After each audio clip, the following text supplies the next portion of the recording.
மகரம் ராசி அன்பர்களுக்கு 2025ஆம் ஆண்டு தமிழ் புத்தாண்டு மூலமாக என்னென்ன நற்பலன்கள் கிடைப்பதற்கு தயாராக இருக்கின்றது அப்படிங்கிறத பார்க்க போகிறோம். இதுல புதிய முயற்சியாக சில உதாரண ஜாதகங்கள் சொல்லி நற்பலன்கள் யாருக்கு கிடைக்கும், தீய பலன்கள் யாருக்கு கிடைக்கும் அப்படிங்கிறத பார்க்க போறோம். ஏன்னா ராசி பலன்கள்ல நல்ல பலன்கள் சொல்லப்பட்டாலும் சரி, தீய பலன்கள் சொல்லப்பட்டாலும் சரி, அது அப்படியே அந்த ராசிக்காரங்க எல்லாருக்குமே அப்படியே கிடைச்சிடாது. சொல்லப்பட்ட நற்பலன்கள் எதுவுமே கிடைக்கல அப்படிங்கிற கேட்டகரியில உங்க ராசியிலே எக்கச்சக்கமான பேர் இருப்பீங்க. சொல்லப்பட்ட நற்பலன்கள் தாண்டி அதிகமான நற்பலன்கள் கிடைச்சிச்சிங்க, எக்ஸ்ட்ராவே கிடைச்சிச்சிங்க அப்படிங்கிற கேட்டகரியிலையும் சில பேர் இருப்பீங்க. கெடுபலங்கள் மட்டும்தான் நடந்துச்சு அப்படிங்கிற கேட்டகரியிலையும் சில பேர் இருப்பீங்க. கெடுபலங்கள் நிறைய சொன்னீங்க, எப்படி எதுவும் இல்லையே, நான் நல்லா தானே இருக்கேன் அப்படிங்கிற கேட்டகரியிலையும் சில பேர் இருப்பீங்க. It's all depends upon the உங்களுடைய சுய ஜாதகம். ஸோ பார்த்தீங்கன்னா ஒரு புதிய முயற்சியாக 4 உதாரண ஜாதகத்தை பார்த்துட்டு அதுக்கப்புறமா பொதுவான ராசி பலன்கள் எப்படி இருக்குதுங்கிறத பார்க்கலாம். ஸோ இப்போ ஃபர்ஸ்ட் நன்மைக்கு உண்டான அமைப்புகள், அதாவது 1981 ஜூன் மாதம் பிறந்திருக்கக்கூடிய மகரம் ராசி அன்பர்கள். அதுக்கடுத்து 1987 ஜூன் மாதம் பிறந்திருக்கக்கூடிய மகரம் ராசி அன்பர்கள். நல்லா கேட்டுக்கோங்க, ராசி ஒன்று தான், மாதம் ஒன்று தான், ஆனால் வருஷம் மட்டும் வேற. லக்னம் என்ன லக்னமாக வேணா இருக்கட்டும், நட்சத்திரம் என்ன நட்சத்திரமாக வேணா இருக்கட்டும், என்ன தசாபுத்தி வேணா நடக்குள்ள இருக்கட்டும், இந்த ராகு பயிற்சி, குரு பயிற்சி, சனி பயிற்சியினுடைய ஒரு முன்னோட்டமான ஒரு பலன்கள் அப்படிங்கிற எல்லாத்தையுமே அப்படியே கம்பைன் பண்ணி அழகா கொண்டு வந்து கொடுத்துருக்கக்கூடிய இந்த தமிழ் புத்தாண்டு காலகட்டத்துல உங்களுக்கு எந்த விதமான கெடுபலனும் பெரிய லெவல்ல நிச்சயமாக இல்லை. இதுல உங்களுடைய லக்னம் மற்றும் உங்களுடைய தசாபுத்தி அமைப்பை பொறுத்தளவு வேண்டுமானால் உங்களுக்கு சில கெடுதல்கள் இருக்கலாமே தவிர அது சுயஜாதக ஆலோசனை பார்த்தீங்கன்னா பார்க்க வரும்போது உங்களுக்கு சொல்லப்படும். ஸோ அதன் அடிப்படையில மட்டும்தான் இருக்குமே தவிர இந்த சொன்ன இந்த மாதம், சரிங்களா, இந்த குறிப்பிட்ட வருடத்துல ஒரு எக்ஸாம்பிளுக்கு மட்டும் தான் கொடுத்துருக்கேன். இது மாதிரி நிறைய இருக்குது கேட்டகரி, எல்லாத்தையும் சொல்லிட்டு இருந்தோம்னா டைம் பத்தாது. ஒரு எக்ஸாம்பிளுக்காக புது முயற்சியா இதை உங்களுக்கு கொடுத்துக்கிட்டு இருக்கேன். இவங்களுக்கு எல்லாத்துக்குமே கண்டிப்பாக நற்பலன்கள் நிச்சயமாக உண்டு. ஏழரை சனி விலகுனதுனால, ஏழரை சனி விலகுனா என்ன நடக்கும் அப்படிங்கிற எல்லா அமைப்புகளும் இந்த காலகட்டத்தில் உங்களுக்கு அற்புதமாக சூப்பரா கிடைக்க பெறுவீர்கள். அதுவும் குரு பகவானுடைய ஒரு நிலைப்பாடு அப்படிங்கிறது சூப்பரா சப்போர்ட் பண்ணுது. ராகு இது கூட பார்த்தீங்கன்னா உங்களுக்கு 2-8 தொடர்பு ஏற்பட்டாலும் நன்மைகள் மட்டும்தான் இருக்கும், கெடுதல்கள் இருக்காது. இதுவே 1981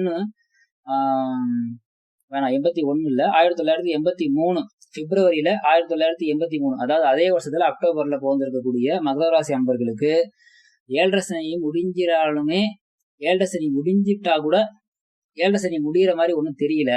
இந்த வருஷம் முடியுதுங்கிறாங்க, அடுத்த வருஷம் முடியுதுங்கிறாங்க, ஆனா அடுத்த வருஷமும் இதே மாதிரிதான் இருக்கும் போல அப்படிங்கிற லெவலுக்கு பிரச்சனைகள் அதிகமாக போகின்றது. முக்கியமாக திருமண வாழ்க்கை, பொருளாதார வாழ்க்கை, உடல் நலம், குழந்தைகள் நலம், எல்லா விதத்திலையும் பாத்தீங்கன்னா அடி மேல அடி அப்படிங்கிறது பாத்தீங்கன்னா திரும்பி லைட்டா எந்திரிச்சு கூட என்னப்பா நடக்குது அப்படின்னு சொல்லி எட்டி பாக்குறதுக்குள்ள பாத்தீங்கன்னா நொங்கு குத்த போறக்கூடிய அமைப்பு அப்படிங்கிறது மகர ராசி அன்பர்களுக்கு இருக்கின்றது.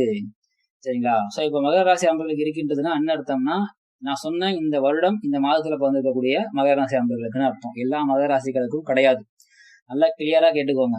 உங்களுடைய சுயஜாதகம் தான் கோச்சாரத்துல உள்ளக்கூடிய இது வரக்கூடிய பலன்களை பாத்தீங்கன்னா அட்ஜஸ்ட் பண்ணி உங்கள்கிட்ட இந்த உனக்கு இது நல்ல பலன்கள், உனக்கு இது கெட்ட பலன்கள், உனக்கு நல்லதும் கெட்டதும் மிக்ஸ் ஆகி உனக்கு நல்லதும் கிடையாது கெட்டதும் கிடையாது அப்படிங்கிற எல்லா கேட்டகரியும் யார் பிரிப்பாருன்னா உங்களுடைய சுயஜாதகம் மட்டும்தான். அதனால தயவு செஞ்சு இதை மைண்ட்ல வச்சுக்கிட்டு ராசி பலன்கள் எல்லாரும் சொல்லக்கூடிய பொதுவான ராசி பலன்களுக்குள்ள போலாமா? ஓகே.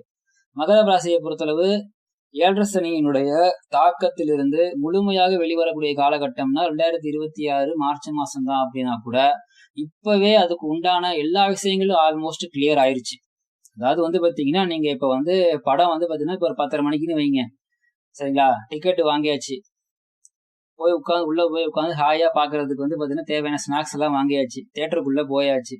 ஜஸ்ட் தேட்டர்ல என்ட்ரி பாத்தீங்கன்னா அவங்க ஓபன் பண்ணி உள்ள போய் உட்கார்ந்தா போதும், சரிங்களா, அப்படிங்கிற கண்டிஷன். இன்னும் கொஞ்ச நேரத்துல படம் போட போறாங்க அப்படிங்கிற கண்டிஷன்ல நீங்க இப்ப இருக்கீங்கன்னு அர்த்தம். எல்லாமே ப்ரிப்பேரா இருக்குது, சரிங்களா. அடுத்த ஸ்டெப்பு மட்டும்தான், அதாவது ஃபைனல் ஸ்டெப்பு மட்டும்தான் பாக்கி அப்படிங்கிற கண்டிஷன்ல. அதாவது நீங்க பண்ணக்கூடிய எல்லா முயற்சிக்கும் பாத்தீங்கன்னா ஆரம்ப கட்டத்துல இருந்து 99% வரைக்கும் இப்போ ரூட் கிளியர். கடைசி ஒரே ஒரு பாயிண்ட் மட்டும் எப்போ உங்களுக்கு ரிசல்ட் கொடுக்க போகுதுன்னா 2026 மார்ச் மாசத்துல வரக்கூடிய திருநள்ளாறு நடக்கக்கூடிய சனி பயிற்சி மூலியமா தான் ரிசல்ட் அப்படிங்கிறது வேகமாக இருக்கும், சரிங்களா. மற்றபடி பாத்தீங்கன்னா சனி பகவானுடைய ஒரு நிலைப்பாடு காரணமாக, அதாவது சனி பகவான் பாத்தீங்கன்னா உங்களுக்கு 3ஆம் இடத்துக்கு போறாரு, 5ஆம் இடத்தை பார்ப்பாரு, 9ஆம் இடத்தை பார்ப்பாரு, 12ஆம் இடத்தை பார்ப்பாரு. குரு பகவான் 6ல இருக்காரு. ஸோ இவர் பாத்தீங்கன்னா 2ஆம் இடம், 10ஆம் இடம், 12ஆம் இடத்தை பார்ப்பாரு. 2ஆம் இடத்துல ராகு, 8ஆம் இடத்துல கேது. இத்தனை முக்கியமான கிரகநிலை மாற்றங்கள் அப்படிங்கிறது உங்களுக்கு இந்த காலகட்டத்துல இருக்குது. ஸோ இதுல வந்து 2ஆம் இடத்தோடு ராகுவும் தொடர்பு கொள்கிறார், குருவும் தொடர்பு கொள்கிறார். இந்த அமைப்புல இருக்கும் பொழுது சுபகாரியங்கள் வந்து தடைகளுக்கு பின்பு, தாமதங்களுக்கு பின்பு, பிரச்சனைகளுக்கு பின்பு நிறைவேறும். சரிங்களா? சோ கண்டிப்பாக சுபகாரியம் அங்க உண்டு. சுபகாரியம் அப்படிங்கிறது எல்லா சுபகாரியமும் பொருந்தும். வீட்டுல வந்து பாத்தீங்கன்னா ஒரு புதுசா ஒரு விஷயத்தை கொண்டு வந்து சேர்க்கக்கூடிய ஒரு காலகட்டமா இருக்கும். அது திருமண பந்தமாக இருக்கலாம், குழந்தை பிறப்பாக இருக்கலாம், புதுசா வீடு வாங்குறதா இருக்கலாம், அல்லது புதுசா தங்க நகை வாங்குறதா இருக்கலாம், அல்லது புதுசா வீட்டுல வந்து தேவையான விஷயங்களை வந்து வாங்கி வைக்கிறதா இருக்கலாம். சோ ஏதேனும் ஒரு விஷயத்துல குடும்பத்துல ஒரு புதிய வரவு நபராகவோ பொருளாகவோ இந்த காலகட்டத்துல உங்களுடைய ராசி அமைப்புக்கு நிச்சயமாக வலுவாக இருக்கின்றது. அது கொண்டு வந்து கொடுக்கும் பொழுது நீங்க ரொம்ப ஹாப்பியா அதை வாங்கி போறீங்களா, அல்லது வந்து பாத்தீங்கன்னா அட்லீஸ்ட் இப்பயாவது வந்தீங்களே குடும்போ அப்படின்னு சொல்லி கேட்க போறீங்களா? என்ன வர்ற மாதிரி வருது, ஆனா வந்து முழுசா கையில வந்து உட்கார மாட்டேங்குது, உட்கார்ந்தா கூட வந்து பாத்தீங்கன்னா எடுத்து யூஸ் பண்றதுக்குள்ள மிஸ் ஆயிருது அப்படிங்கிற லெவல்ல கொடுக்க போகிறதா அப்படிங்கிற எல்லாத்தையுமே எது தீர்மானிக்க போகுதுன்னா உங்களுடைய சுய ஜாதக அமைப்பு. அதாவது நட்சத்திரத்து பேஸ் மட்டுமே கிடையாது. உங்களுடைய நட்சத்திரம், உங்களுடைய லக்னம், உங்களுடைய கிரக நிலைகள், உங்களுடைய தசாபுத்தி அமைப்புகள், அந்த தசாநாதர்கள் எப்படி இருக்காங்க ஜாதகத்துல, இது எல்லாத்தையும் பேஸ் பண்ணி தான் ஃபைனல் அவுட்புட். அடுத்ததா வந்து பாத்தீங்கன்னா 8ஆம் இடத்துல வந்து அமரக்கூடிய கேது பகவான் வந்து பாத்தீங்கன்னா ஆயுள் ஸ்தானத்தை வலுப்படுத்துகிறார். சோ அப்போ வந்து ஆயுள் தொந்தரவு காரணமா ஏதாவது உடல்நல தொந்தரவு உங்களுக்கோ அல்லது உங்க வீட்டுல உள்ளவங்களுக்கோ இருந்துச்சுன்னா அதுக்கு ட்ரீட்மெண்ட் தரக்கூடிய ஒரு காலகட்டமாக இருக்கும். பெண்களா இருக்கக்கூடிய பட்சத்துல கர்ப்பப்பை சம்பந்தப்பட்ட பிரச்சனைகள் வரக்கூடிய அமைப்புகள் ரொம்ப ஜாஸ்தி. ஆண்களுக்கு வந்து பாத்தீங்கன்னா வயிறு சம்பந்தப்பட்ட தொந்தரவுகள் வந்து பாத்தீங்கன்னா அதிகமா வர்றதுக்குரிய அமைப்புகள் அப்படிங்கிறது உண்டு. அடுத்ததான் வந்து பாத்தீங்கன்னா 2ஆம் இடத்துல வந்து அமரக்கூடிய ராகு வந்து பாத்தீங்கன்னா குடும்ப வருமானத்தை பெருசுபடுத்துவாரு. ஆனா அந்த பாத்தீங்கன்னா அது கூடவே கடனையும் சேர்த்து பெருசுபடுத்திடுவாரு. சோ கடனும் இன்க்ரீஸ் ஆகும், பொருளாதார வளமும் இன்க்ரீஸ் ஆகும். தேவையில்லாத வந்து பாத்தீங்கன்னா இடத்துல போய் வாக்கு கொடுத்து மாட்டிக்க வச்சிடும். சோ வாக்கு கொடுக்கறத கொஞ்சம் வந்து கண்ட்ரோல் பண்ணுங்க, முடிஞ்சா தவிர்த்துருங்க. இது போக வந்து பாத்தீங்கன்னா 6ஆம் இடத்துல வந்து அமரக்கூடிய வந்து பாத்தீங்கன்னா குரு பகவான் உங்களுடைய எதிரிகளில் இருந்து ஈஸியா உங்களை எப்படி சொல்றது தப்பிக்க வச்சிருவாரு. எதிரிகளை ஜெயிக்கிறதுங்கிறது வேற, எதிரிகளில் இருந்து தப்புவது அப்படிங்கிறது வேற. சோ உங்களை வந்து பாத்தீங்கன்னா துரத்திட்டு இருக்கக்கூடிய, உங்களை தொந்தரவு பண்ணிட்டு இருக்கக்கூடிய எதிர்த்தன்மை உள்ள விஷயங்கள், டார்ச்சர் பண்ணக்கூடிய விஷயங்கள் எல்லாத்துல வந்து நீங்க வந்து பாத்தீங்கன்னா சொல்லுவோம்ல, கழுவுற மீன்ல நழுவுற மீன். சோ அப்ப வந்து பாத்தீங்கன்னா அது பாட்டு ஓடிட்டு இருக்கும், நீங்க பாட்டு சைலண்டா அந்த பிரச்சனையில இருந்து வெளியே வந்துருவீங்க. எவ்வளவு பெரிய பிரச்சனை வந்தாலும் அந்த பிரச்சனையில் உங்களுடைய பெயர் எவ்வளவு அவமானத்துக்குரிய வகையில வந்து சொல்லப்பட்டாலும் கடைசி நேரத்துல அது எதுவுமே உங்க பேர இல்லப்பா, நாங்க தப்பா நினைச்சிட்டோம், நீ கரெக்டா தான் இருந்திருக்க அப்படின்னு சொல்லி உங்களுடைய பெயரும் புகழும் அந்தஸ்தும் அப்படியே சைலண்டா உங்க கையில கொண்டாந்து அழகா கொடுத்துரும். ஆனா ஒரு பிரச்சனை வரும், ஒரு பிரச்சனை இல்ல பல பிரச்சனை வரும், அத்தனையும் சரியாகிவிடும். கூடவே வந்து பாத்தீங்கன்னா உடல் உழைப்பு அதிகமாகும், வேலையில வந்து பாத்தீங்கன்னா ப்ரமோஷன் கிடைக்கும், தொழில முன்னேற்றம் இருக்கும், வெளிநாடு முயற்சி சப்போர்ட் பண்ணும், வெளியூர் வெளி மாநிலம் பாத யாத்திரை இந்த மாதிரி போயிட்டு வர முடியும். தூங்கும் பொழுது வந்து பாத்தீங்கன்னா நிம்மதியா தூங்க முடியாம கஷ்டப்பட்டு இருந்த நிலைங்கிறது மாதிரி நிம்மதியான தூக்கம் அப்படிங்கிறது கிடைக்கும். சரிங்களா? இதுல வந்து பாத்தீங்கன்னா 5ஆம் இடம் 9ஆம் இடத்துல வந்து பாத்தீங்கன்னா சனி பகவான் தொடர்பு இருப்பதனால பூர்வ புண்ணிய ஸ்தானத்துல வந்து பாத்தீங்கன்னா உங்களுடைய முன்னோர்கள் வழி செஞ்ச நல்ல கர்மாவினுடைய பலன்களை அனுபவிக்கக்கூடிய ஒரு காலகட்டமாக இந்த காலகட்டம் அப்படிங்கிறது இருக்கின்றது. சோ சனி பயிற்சி ஆகட்டும், ராகுதி பயிற்சி ஆகட்டும், குரு பயிற்சி ஆகட்டும், எல்லாமே உங்களுக்கு வந்து பாத்தீங்கன்னா மகர ராசியை பொறுத்தளவு ஆல்மோஸ்ட் ஃபேவரா தான் இருக்குது. சரிங்களா?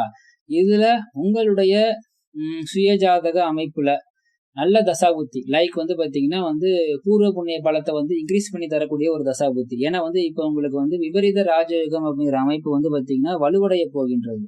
விபரீத ராஜயோகம்னா வந்து பாத்தீங்கன்னா 6, 8, 12 சம்பந்தப்பட்ட இடங்களுக்கு வந்து பாத்தீங்கன்னா கிரகங்களுடைய தொடர்பு ஏற்படும் பொழுது அதுக்கு உண்டான நற்பலங்கள் கிடைக்கப்பெறும். அது எப்படி கிடைக்கப்பெறும்னா உங்க ஜாதகத்துல வந்து பாத்தீங்கன்னா லைக் வந்து உங்களுக்கு வந்து 6ஆம் அதிபதி யாரு அப்படின்னு சொல்லி பார்த்தோம்னா புதன் பகவான், 8ஆம் அதிபதி சூரிய பகவான், சரிங்களா, 12ஆம் அதிபதி குரு பகவான். சோ வந்து பாத்தீங்கன்னா சூரியன், புதன், குரு, இந்த 3 முக்கிய கிரகங்களுடைய தொடர்பு, அதாவது சூரியன் குரு சேர்ந்து இருக்கலாம் ஜாதகத்துல, சூரியன் புதன் சேர்ந்து இருக்கலாம், அதே மாதிரி வந்து பாத்தீங்கன்னா குரு சூரியன் சேர்ந்து இருக்கலாம். அதாவது சூரியன் குரு, குரு புதன், அப்புறம் வந்து பாத்தீங்கன்னா சூரியன் புதன், இந்த 3 முக்கிய கிரகங்களுடைய சேர்க்கை மூலியமா வந்து பாத்தீங்கன்னா உங்களுக்கு சுய ஜாதகத்துல இந்த அமைப்பு இருந்துச்சுன்னா கண்டிப்பா இந்த காலகட்டத்துல ஒரு ராஜயோகத்தை அனுபவிக்கக்கூடிய, ராஜயோகம்னா உடனே ராஜா மாதிரி கெத்தா அப்படின்னு சொல்லி யோசிக்காதீங்க. இருக்கிற நிலையில இருந்து அப்பாடா அப்படின்னு சொல்லி ரிலாக்ஸா உட்கார்ந்துட்டு இருக்கிற நிலையையும் தாண்டி கொஞ்சம் சொகுசா உட்கார வைக்கக்கூடிய ஒரு நிலை. கீழே உட்கார்ந்துட்டு இருக்க நீங்க சோபால உட்கார வைப்பீங்க. சரிங்களா? சோபால உட்கார்ந்துட்டு இருக்கீங்க அப்படின்னா வந்து பாத்தீங்கன்னா இன்னும் கொஞ்சம் பெரிய சோபா. சோபா வந்து உங்களுடைய ரிலாக்ஸேஷனை வந்து பெருசுபடுத்தும். சோ அவங்களுடைய நன்மைகளை வந்து பாத்தீங்கன்னா அதிகரிக்க செய்யும். இந்த அமைப்பு வந்து உண்டு. ஆனா அதுக்கு முன்னாடி மிக கடுமையான சூழலை கொடுத்து விட்டு தான் சரி பண்ணும். நல்லா கேட்டுக்கோங்க. அது வந்து எடுத்த உடனே இந்த அப்படின்னு சொல்லி எடுத்து கொடுத்துறாது. மிக கடுமையான சூழல், மிக மிக கடுமையான சூழலை கொடுத்து சோதனை பண்ணி திடீர்னு கடைசி நேரத்துல நன்மையாக மாற்றும். அதுதான் விபரீத ராஜயோகங்கிறது. இதுக்கு மேல நான் வந்து பாத்தீங்கன்னா பொழைக்க மாட்டேன் அப்படிங்கிற கண்டிஷன்ல போயிட்டு பொழைக்க வைக்கிறதோட மட்டும் இல்லாம ராஜ வாழ்க்கை நல்ல அமோகமா வந்து பாத்தீங்கன்னா உனக்கு என்னப்பா ராஜா மாதிரி இருக்க, ராஜா மாதிரி இருக்கிறதுக்கு ராஜாவா தான் இருக்கணுங்கிறது அவசியம் கிடையாது.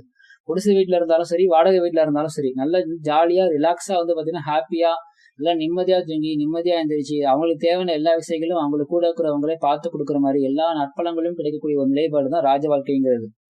சரிங்களா? சோ அந்த அமைப்பை பெறக்கூடிய அமைப்பு இருக்குது. இது பிளஸ்ஸா இருந்துச்சுன்னா உங்க ஜாதகத்துக்கு கண்டிப்பாக அதுலயும் முக்கியமாக இதுல செவ்வாய் தொடர்பு உங்களுடைய ஜாதகத்துல இந்த கிரகங்களுடைய குரு, புதன், சூரியன் இந்த கிரகங்களோட செவ்வாயுடைய தொடர்பு இருந்துச்சு அப்படின்னா சர்வ நிச்சயமா வந்து பாத்தீங்கன்னா இந்த காலகட்டம் மிக அற்புதமான ஒரு காலகட்டமாக நிச்சயமாக இருக்கும். சரிங்களா? அதுலயும் குறிப்பா வந்து பாத்தீங்கன்னா மகர ராசி அன்பர்களுக்கு கடந்த பல வருடங்களாக 10 வருடங்களாக மேலாக சொல்லலாம். சிலருடைய ஜாதகத்துக்கு 15-20 வருஷம் சொல்லலாம். சில ஜாதகத்துக்கு பிறந்ததிலிருந்தே கூட சொல்லிடலாம்.